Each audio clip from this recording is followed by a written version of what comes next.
దేవుని ఘనమైన నామమునకు స్తోత్రములు.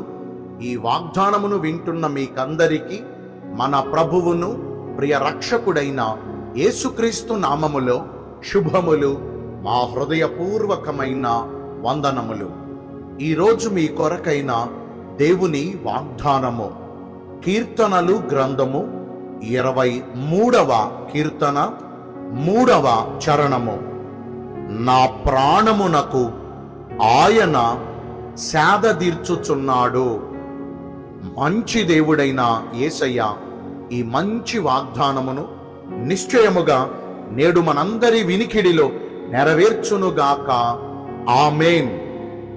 ఈ వాగ్దానాన్ని వింటున్న ప్రియ దైవ జనాంగమా, సైన్యములకు అధిపతి అయిన యెహోవా దేవుడును, పరాక్రమశాలి అయిన యెహోవా దేవుడును, ఇజ్రాయేలునకును గొర్రెలకును గొప్ప కాపరి అయిన మన యేసుక్రీస్తు ప్రభువారు నేడు ఈ వాగ్దానమును వింటున్న మనందరి పక్షముగా, మనకు తోడుగా, మనకు కాపరిగా ఉంటూ శాంతికరమైన జలముల యొద్దకు మనలను నడిపించుచు, మన శత్రువుల ఎదుట ఆయన మనకు తృప్తికరమైన భోజన జీవితమును దయచేస్తూ మన ప్రాణములకు ఆయన నెమ్మదిని దయచేస్తారు.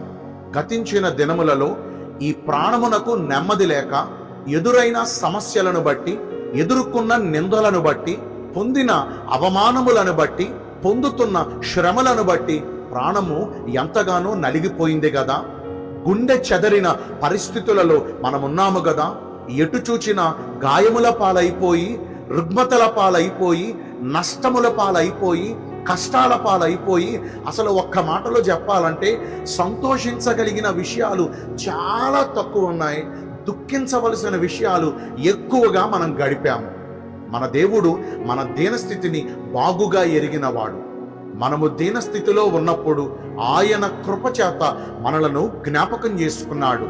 కాబట్టే నలిగిన మన ప్రాణములను ఉజ్జీవింపజేసి మన ప్రాణమునకు ఆయన సేదదీర్చబోతున్నాడు. భక్తుడైన దావీదు బాల్యప్రాయము నుండే తన ఇంటి వారి చేత ద్వేషించబడి, తృణీకరించబడి, తన వారందరి చేత చిన్నచూపు చూడబడి, పురుగు వంటి జీవితాన్ని అనుభవించాడు.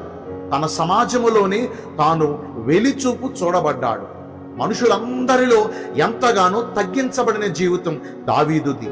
ఎవ్వరి దృష్టికి ఎన్నిక లేనివాడు దావీదు.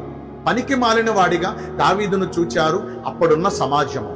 కానీ దేవుడు దావీదును ఎన్నుకున్నారు, దావీదును కోరుకున్నారు.